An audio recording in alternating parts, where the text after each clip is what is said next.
Hello everyone, welcome you all at Lokesh unlimited study zone. चलिए start करते हैं। हम हिंदी पेडागोजी या हिंदी शिक्षा पढ़ रहे थे और इसके पहले मैंने आपको बताया था भाषा की प्रकृति एवं विशेषताएं।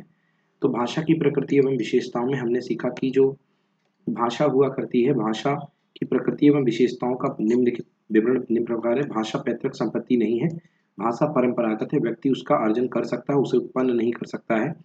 भाषा को कोई अंतिम स्वरूप नहीं है, मतलब इसका कोई अंतिम स्वरूप नहीं होता है, बदलती रहती है भाषा। ठीक है। देन भाषा का कोई अंतिम स्वरूप नहीं है के बाद भाषा संयोगावस्था से वियोगावस्था की ओर चलती है, संयोगावस्था से वियोगावस्था की ओर चलती है। भाषा आद्यांत सामाजिक वस्तु है। एक भाषा क्षेत्र के शिक्षित लोग, विशिष्ट लोग दैनिक जीवन के क्रियाकलापों को पूरा करने के लिए जिस भाषा का प्रयोग करते हैं उसे मानक भाषा कहा जाता है।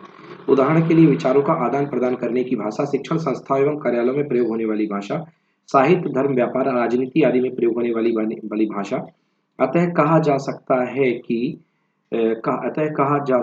है कि मानक व्याकरण सम्मत होती है, इसमें एकरूपता होती है। यह भाषा शिक्षा का माध्यम होती है और इसी भाषा में पत्र पत्रिकाओं का प्रकाशन तथा पठन पाठन कार्य होता है। मानक भाषा का क्षेत्र बहुत विस्तृत होता है। उस भाषा क्षेत्र में रहने वाले लोग इस भाषा को बोलने, सीखने एवं समझने का प्रयास करते हैं। मानक भाषा का लिखित रूप एवं मौलिक स्वरूप से अधिक शुद्ध एवं परमार्जित होता है।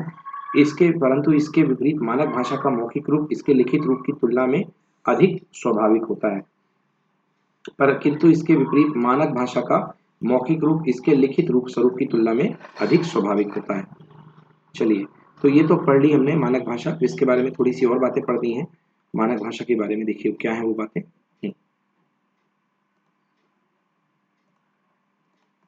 देखिए, ये है वो सारी बातें। मानक भाषा के ठीक विपरीत जो होती है, ठीक विपरीत बोली किसी संकुचित क्षेत्र या सीमित समुदाय की अपनी कोई भाषा होती है। इसकी शब्दावली सीमित होती है, इसमें व्याकरण के नियमों की पूर्ति नहीं होती है, इसमें विभिन्नता अधिक पाई जाती है। प्रत्येक भाषा के क्षेत्र में अनेक प्रकार की बोलियां प्रचलित रहती हैं। बोली किसी समुदाय में वर्ग भेद तथा स्तर भेद को भी व्यक्त करती है।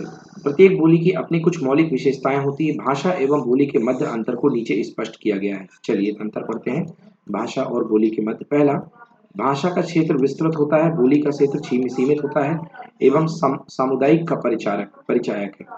भाषा व्याकरण के सिद्धांतों एवं नियमों का पालन करती है। बोली में व्याकरण सम्मत नियम सिद्धांत नहीं होते हैं। ठीक विभिन्न साहित्यिक, शैक्षिक, राजनैतिक एवं प्रशासनिक गतिविधियों में मानव भाषा का प्रयोग करता है। बोलियां समुदाय या विशेष वर्ग में पारस्परिक संप्रेरण का साधन मात्र होती हैं। भाषा बोलने वाले लोगों की एक बड़ी जनसंख्या होती है तथा वे इस मूल स्वरूप को ग्राह्य करते हैं। लघु समूह की भाषा को बोली कहते हैं। एक भाषा में अनेक बोलियां सम्मिलित हो सकती हैं। भाषा का शब्द भंडार व्यापक होता है, बोली का शब्द भंडार छोटा एवं सीमित होता है। भाषा में एक प्रायोगिक मानकता होती है, बोलियों में मानकता का अभाव पाया जाता है। मतलब बोलियों में मानकता का अभाव पाया जाता है। चलिए, हिंदी भाषा के उद्देश्य एवं लक्ष्य। हिंदी भाषा के उद्देश्य एवं लक्ष्य पढ़ते हैं। हिंदी भाषा को मातृभाषा के रूप में भारत के अधिकांश क्षेत्रों में पढ़ाया जाता है। दक्षिण भारत तथा अन्य कुछ राज्यों में इस हिंदी भाषा को द्वितीय भाषा के रूप में रखा जाता है। भाषा के विषय में श्री संत ने लिखा है, भाषा संसार का नामधेय स्वरूप है। भाषा जो होती है संसार का नामधेय स्वरूप होती है। यह विश्व हृदय यंत्रों की झंकार है, जिसके स्वर में यह अभिव्यक्ति पाती है ना। यह विश्व हृदय यंत्रों की झंकार है, जिसके स्वर में यह अभिव्यक्ति पाती है। भाषा वह शक्ति है जिसके माध्यम से हम अपने विचार दूसरों पर प्रकट करते हैं तथा दूसरे के विचारों को समझते हैं। भाषा के आधार पर ही मनुष्य शाश्वत साहित्य को जन्म देता है। इस दृष्टि से भाषा शिक्षण के 3 प्रमुख उद्देश्य हैं। एक भाव प्रकाशन, दूसरा भाषा शिक्षण, तीसरा सृजन। तो भाषा शिक्षण के 3 उद्देश्य हैं, एक भाव प्रकाशन, भाषा शिक्षण और सृजन। चलिए भाषा शिक्षण की बात करते हैं। भाषा शिक्षण के विषय में विभिन्न विद्वानों द्वारा व्यक्त किए गए विचार निम्नलिखित हैं। चलिए भाषा शिक्षण के बारे में क्या क्या विचार दिए गए हैं विभिन्न विद्वानों द्वारा। के छक्रिया के अनुसार भाषा शिक्षण विद्यार्थियों को शुद्ध, सरल, मधुर, स्पष्ट तथा प्रभावोत्पादक भाव भक्ति में सफल बनाना, भावाभिव्यक्ति में सफल बना सके, चाहे वह अभिव्यक्ति मौखिक हो या लिखित, दूसरों के और दूसरों की कथित अथवा लिखित बात को समझने की क्षमता प्रदान कर सके। सीताराम चतुर्वेदी के अनुसार भाषा की शिक्षा का यह उद्देश्य है कि हम दूसरों की कही तथा लिखी हुई बातें ठीक ठीक समझ तथा पढ़ सकें और शुद्ध, प्रभावोत्पादक तथा रमणीय ढंग से लिख और बोल सकें। भाषा शिक्षण के उद्देश्य। प्राथमिक स्तर पर भाषा शिक्षण के उद्देश्य क्या है? देखिए, बालकों में ऐसी योग्यता व क्षमता का विकास करना कि वह अपने विचार तथा भावों को उपयुक्त शब्दावली का प्रयोग करते हुए व्यक्त कर सके। बालकों को ऐसी योग्यता व क्षमता का विकास करना कि वह अपने विचार तथा भावों को उपयुक्त शब्दावली का प्रयोग करते हुए व्यक्त कर सके। सारांश में छात्रों में शुद्ध व सही भाषा बोलने की क्षमता का विकास करना, यह प्राथमिक शिक्षण में भाषा शिक्षण के उद्देश्य है। छात्रों को अपने स्तर के अनुसार भाषा लिखने की योग्यता का विकास करना, सुनकर अर्थ ग्रहण करने की योग्यता का विकास करना, छात्र छात्राओं में इतनी योग्यता व क्षमता का विकास करना कि वह सामान्य स्तर की तथा सामान्य गति से उच्चारित भाषा को भली प्रकार से समझ सके। छात्रों में निम्नलिखित भाषा को पढ़कर अर्थ ग्रहण करने की योग्यता का विकास करना। छात्रों में लिखित भाषा को पढ़कर अर्थ ग्रहण करने की योग्यता का विकास करना। छात्रों में मौन वाचन करते हुए भाषा को समझने की योग्यता का विकास करना। छात्रों में मौन वाचन करते हुए भाषा को समझने की योग्यता का विकास करना, ये उद्देश्य है। माध्यमिक स्तर पर भाषा शिक्षण के उद्देश्य देखिए, तो माध्यमिक स्तर की बात की जाए तो छात्रों में उपयुक्त शब्दावली का प्रयोग करते हुए अपने भावों तथा विचारों को मौखिक या लिखकर व्यक्त करने की योग्यता का विकास करना। छात्रों में ऐसी योग्यता का विकास करना जिससे कि वह साधारण निबंध पत्र आदि लिख सकें, तो ये भाषा शिक्षण के उद्देश्य हैं माध्यमिक स्तर के।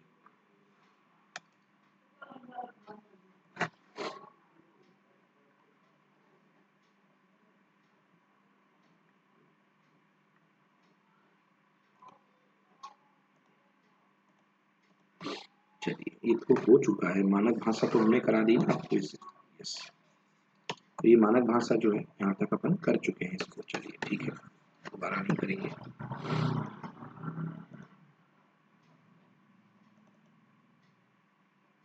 ओके, तो माध्यमिक शिक्षा में, माध्यमिक कक्षाओं में भाषा शिक्षण के उद्देश्य हम पढ़ रहे थे, कंटिन्यू करेंगे। छात्रों को इस योग्य बनाना कि वह उच्चारित भाषा के ठीक प्रकार को समझ सकें, उच्चारित भाषा को ठीक प्रकार से समझ सके, लिखने व पढ़ने में प्रवाह लाना तथा छात्रों की भाषा में मौलिकता का पुट देना। छात्रों में लिखित भाषा को पढ़कर समझने की योग्यता व क्षमता का विकास करना। अब पढ़ते हैं उच्च कक्षाओं में भाषा शिक्षण के उद्देश्य, यानी कि ऊपर की कक्षाओं में, हाई लेवल क्लासेस में भाषा शिक्षण के क्या उद्देश्य होते हैं। लिखित भाषा का विश्लेषण तथा संक्षिप्तीकरण करने की योग्यता का विकास करना। उच्च कक्षाओं में लिखित भाषा का विश्लेषण तथा संक्षिप्तीकरण करने की योग्यताओं का विकास करना, योग्यता का विकास करना। देखी सुनी तथा पढ़ी घटनाओं, वस्तुओं तथा सामान्य बातों पर शुद्ध तथा धारा प्रवाह रूप में लिखकर व्यक्त करने की क्षमता का विकास करना। सामान्य गति से बोली गई सामान्य भाषा को सुनकर ठीक प्रकार से समझने की योग्यता का विकास करना। स्वसर व मौन वाचन के कौशल का विकास करना। विरामादि चिन्हों का प्रयोग करते हुए उनमें शुद्ध भाषा को उच्चारित करने का कौशल विकसित करना। मुहावरे, लोकोक्तियों तथा समान अलंकृत भाषा को सुनकर समझना एवं लिखकर अर्थ व्यक्त करना। व्यवहारगत परिवर्तन के संदर्भ में हिंदी शिक्षण के उद्देश्य। व्यवहारगत परिवर्तन के संबंध में हम हिंदी शिक्षण के उद्देश्य पढ़ते हैं। बीएस ब्लूम ने शिक्षण के उद्देश्यों को व्यवहारगत परिवर्तनों के संदर्भ में बीएस ब्लूम ने शिक्षण के उद्देश्यों का वर्गीकरण व्यवहारगत परिवर्तनों के संदर्भ में किया। जी हाँ, याद रखिए कि जो बीएस ब्लूम थे उन्होंने शिक्षण उद्देश्य का वर्गीकरण व्यवहारगत परिवर्तनों के संदर्भ में किया था। भाषा शिक्षण के निम्नलिखित उद्देश्य अधोलिखित है। पहला, ज्ञानात्मक उद्देश्य। भाषा का साहित्य से संबंधित ज्ञान ही ज्ञानात्मक उद्देश्य है, जो कि निम्नलिखित है। सूक्तियों व लोकोक्तियों का ज्ञान, काव्य सभा, निबंध, उपन्यास तथा नाटक आदि का ज्ञान। फिर विद्यार्थियों को ऐतिहासिक, भौगोलिक और वैज्ञानिक आदि तथ्यों का परिचय देना। विद्यार्थियों को ध्वनि तत्व का ज्ञान देना। कल्पना, तुलना, मनोविश्लेषण तथा वर्गीकरण आदि का बोध कराना। दूसरा पढ़ते हैं, भाषा शिक्षण के व्यवहारगत परिवर्तन के संदर्भ में हिंदी शिक्षण के उद्देश्य चल रहे हैं।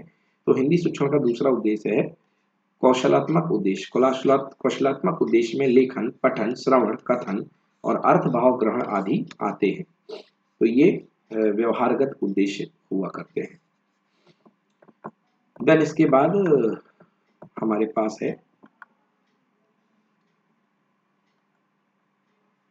अर्थग्रहिका शक्ति, भाव संयोजन कला तथा अभिव्यक्ति की क्षमता का विकास। अर्थग्रहिका शक्ति, भाव संयोजन कला तथा अभिव्यक्ति की क्षमता का विकास, मुहावरों तथा लोकोक्तियों का समुचित विकास, मूल्यांकन की क्षमता, विद्यार्थियों को शुद्ध तथा परिष्कृत स्वसर वाचन का ज्ञान देना, वक्तव्य कला का विकास करना। तो ये जो है ये सारे के सारे उद्देश्य हैं इसके। कौन से? कौशलात्मक उद्देश्य। अब पढ़ते हैं सृजनात्मक उद्देश्य। इस उद्देश्य में कविता, गद्य, निबंध, कथा, पत्र, उपन्यास तथा संवाद आदि आते हैं जो कि निम्नलिखित हैं। काव्य कथा, निबंध, पत्र, संवाद तथा उपन्यास आदि की रचना को प्रोत्साहन, स्वानुभूति का परिचय तथा स्वाध्याय की प्रेरणा देना, रचना की प्रवृत्ति का विकास तथा प्रोत्साहन, विद्यार्थियों की मौलिकता का विकास, विविध शैली का परिचय, चिंतन, कल्पना तथा तर्क आदि के अनुसार संरचना। अभिवृत्त्यात्मक उद्देश्य, अभिवृत्तियों का उचित विकास, कृतियों के उद्भव तथा मौलिकता का उदय होता है। इसमें दो अभिवृत्तियों का विकास होता है, पहला सद्वृत्तियों का विकास, दूसरा भाषा तथा साहित्य में रुचि। उक्त उद्देश्य निम्नलिखित हैं। पाठ्यक्रम के साथ साथ अन्य ग्रंथों का अध्ययन, शैक्षणिक साहित्यिक आयोजन में विद्यार्थियों का उत्तरदायित्व पूर्ण कार्य संपादन, ग्रंथालय का उपयोग, संस्कृति सभ्यता अध्ययन तथा सांस्कृतिकता और विद्यार्थियों में रुचि का उत्पादन। ये जो है अभिवृत्त्यात्मक उद्देश्य होते हैं। इसके पहले सृजनात्मक पढ़े, सृजनात्मक के बाद हम अभिवृत्त्यात्मक उद्देश्य।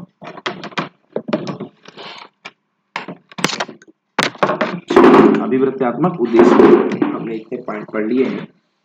देन इसके बाद हमारे पास आते हैं प्राथमिक स्तर पर हिंदी शिक्षण, हिंदी भाषा मातृभाषा शिक्षण के उद्देश्य। तो प्राथमिक स्तर पर हिंदी शिक्षण के उद्देश्य निम्नांकित हैं। छात्रों को इस योग्यता तक पहुंचाना कि वे निर्धारित पाठ्यक्रम की शब्दावली व समकक्ष स्तर की शब्दावली को समझ सकें। छात्रों को इस प्रकार की क्षमता से युक्त करें कि वह निर्धारित ज्ञान का स्वसर वाचन कर सके। तो ये होते हैं प्राथमिक शिक्षा के उद्देश्य। अभी और आगे देखते हैं इसको प्राथमिक भाषा के। देन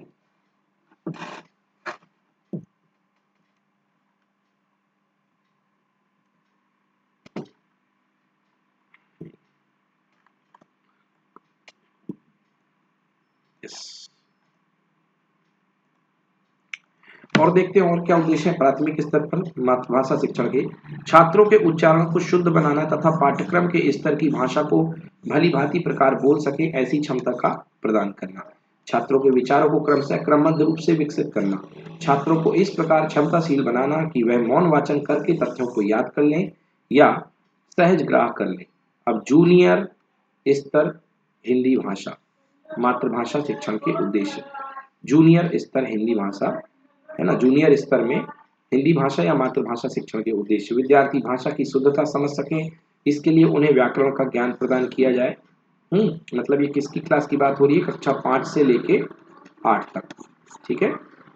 विद्यार्थियों की सौंदर्य भावना को विकसित करना, विद्यार्थियों में स्वाध्याय की प्रवृत्ति का विकसित करना, प्राथमिक स्तर के निर्धारित उद्देश्य धीरे धीरे इस स्तर तक पूर्ण विकास करना। प्राथमिक स्तर के निर्धारित उद्देश्य का धीरे धीरे इस स्तर तक पूर्ण विकास करना। अब पढ़ते हैं माध्यमिक स्तर यानी कि क्लास 9 और 10 में क्या उद्देश्य रहते हैं हिंदी शिक्षण के।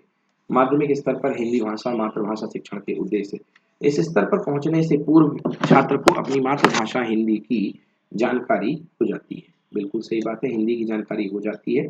वह लेखन एवं पठन में कुछ दक्षता प्राप्त कर लेता है। उसमें श्रवण एवं अभिव्यक्ति की दक्षता रहती है। इसलिए इस स्तर पर हिंदी शिक्षण के उद्देश्य निम्नलिखित हैं। छात्रों में पठन कला की निपुणता की भावना भरना, छात्रों में सौंदर्यानुभूति की भावना का विकास करना तथा बालकों में पाठ के रस भावों को समझने और ग्रहण करने की क्षमता पैदा करना। छात्रों को उचित गति से लिखने का अभ्यास करना, छात्रों को क्षेत्रीय लोकोक्तियों एवं मुहावरों का ज्ञान कराना। तो ये उद्देश्य है इसके माध्यमिक कक्षा में। उच्चतर माध्यमिक स्तर पर हिंदी भाषा शिक्षण के उद्देश्य। क्लास 12th में हिंदी माध्यम के उद्देश्य क्या होंगे? 11th 12th में इस स्तर पर छात्र का हिंदी भाषा एवं साहित्य की विविध विधाओं की सामान्य जानकारी रखने लगता है। इस स्तर पर भाषा शिक्षण के निम्नांकित उद्देश्य हैं। छात्रों में भाषा के अधिकाधिक अध्ययन करने की प्रेरणा पैदा करना, अधिकाधिक अध्ययन की प्रेरणा पैदा करना ये उद्देश्य होता है। दूसरा, उनमें स्वरचित कविता तथा निबंधादि के लिए प्रोत्साहन प्रदान करना, छात्रों में मौखिक एवं लिखित भाषा के माध्यम से बोध व भाव ग्रहण करने की क्षमता का विकास करना, छात्रों को इस योग्य बनाना कि पाठ्यक्रम की विविध शाखाओं की शब्दावली, भाव अभिव्यंजना आदि ग्रहण करने की प्रवृत्ति का विकास हो। अपनी मातृभाषा के माध्यम से शिक्षा के अन्य विषयों या पाठ्यक्रम के अन्य विषयों को समझने की क्षमता पैदा करना। चलिए, तो ये हैं हमारे हिंदी शिक्षण के उद्देश्य इसमें माध्यमिक कक्षाओं में। चलिए, भाषा शिक्षण के सिद्धांत। नंबर 1, भाषा शिक्षण के सिद्धांत क्या है? पूर्व ज्ञान की जांच। अध्यापन शुरू करने के पहले छात्रों को पूर्व ज्ञान की जांच शिक्षक को पता होना चाहिए। ऐसा न होने पर अध्यापक तथा छात्रों के मध्य एक दूरी बनी रहती है। दूसरा, पूर्व ज्ञान से सहबंध। छात्रों के पूर्व ज्ञान का पता लगाने पर पाठ का प्रारंभ उसी से सहसंबंधित होना चाहिए। अतः छात्रों में यह अनुवृत्ति होती है कि वे जो ज्ञान प्राप्त करने जा रहे हैं उसका तारतम्य पूर्व ज्ञान से होना चाहिए। इससे छात्रों में अग्र ज्ञान की उत्सुकता बनी रहती है। तीसरा, सुनियोजित पाठ योजना। अध्यापक अपने विषय को पाठ में पढ़ाने के क्रम से स्पष्ट होगा तो छात्र उस विषय को स्वाभाविक रूप से ग्रहण कर सकेंगे। अतः जिस पाठ का अध्यापन करवाना है उसकी योजना मस्तिष्क में होनी चाहिए। बाल केंद्रित अध्यापन। छात्रों में अध्यापन क्रिया में सहभागी बनना आवश्यक है। इसीलिए पठन सामग्री छात्रों के पूर्व अनुभवों एवं उनके वातावरण और रुचि के अनुसार होनी चाहिए एवं पठन सामग्री जीवन की आगामी जटिलताओं का निवारण करने में उपयोगी हो। यदि पाठ कठिन है तो उसका विभाजन इस प्रकार इकाइयों में होना चाहिए ताकि छात्रों पर अतिरिक्त भार ना पड़े। छात्रों की साझेदारी। छात्रों को पाठ से संबंधित पूर्व अनुभव के प्रश्न पूछकर उसकी ज्ञान की प्रतिक्रिया का भान कर अध्यापन कार्य करवाना चाहिए। इससे कक्षा में जागरूकता, चेतनता और अपनत्व की भावना का विकास होता है एवं क्रियाशीलता बनी रहती है। प्रयोग की व्यवस्था। अगर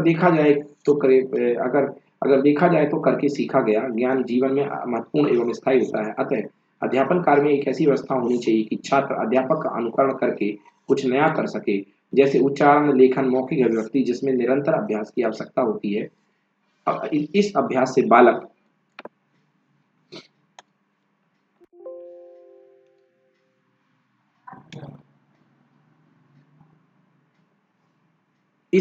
से बालक भाषा पर अधिकार कर सकेगा। मतलब ये जो अभ्यास होता है इससे जो बालक होता है भाषा पर अधिकार प्राप्त कर लेता है। ठीक है।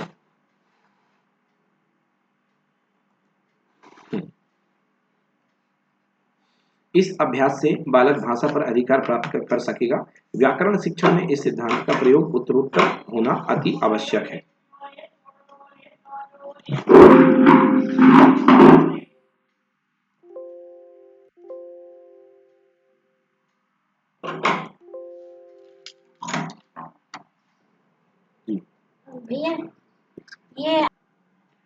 चलिए, अगला सिद्धांत है व्यक्तिक भिन्नता का सिद्धांत। कक्षा शिक्षण में अध्यापक को व्यक्तिक भिन्नता का ध्यान रखना चाहिए।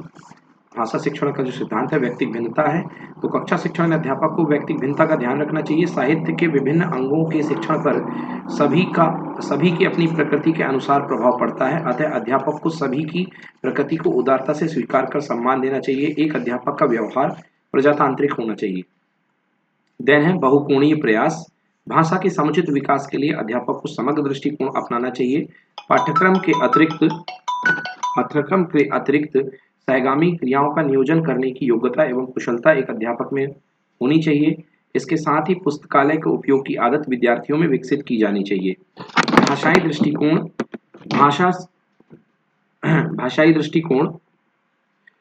भाषा शिक्षण के शिक्षक में भाषाई दृष्टिकोण। भाषा शिक्षण में शिक्षक की भाषाई अभिव्यक्ति होना अत्यंत आवश्यक है। भाषा को सीखने में क्रम का ध्यान रखना चाहिए। भाषा सीखने के क्रम जो आपके सामने आगे दिए जा रहे हैं, देखिए, श्रवण का अभ्यास, बोलचाल की शिक्षा, वाचन की शिक्षा एवं लेखन की शिक्षा। तो सबसे पहले सुनने वाली, फिर उसके बाद बोलने वाली, देन उसके बाद वाचन करने वाली एंड देन आफ्टर लेखन की शिक्षा डेवलपमेंट होनी चाहिए। मनोवैज्ञानिक आधार। अध्यापक को भाषा शिक्षण में मनोवैज्ञानिक आधारों का अनुशीलन एवं अनुगमन करना चाहिए। तो ये मनोवैज्ञानिक आधार मैं आपको बता रहा हूँ। पहला है ज्ञात से अज्ञात की ओर। हमेशा अध्यापन में पूर्व अनुभवों का उपयोग करके अध्यापन कराना चाहिए। भाषा में शब्दों का अर्थ स्पष्ट करने तथा व्याकरण के नियमों का अर्थ स्पष्ट करने में यह सूत्र जो होता है उपयोगी होता है। तो नोन टू अननोन की ओर जाने की कोशिश होनी चाहिए। दूसरा नियम हर जगह जो अप्लाई होता है, दैट इज सरल से कठिन की ओर।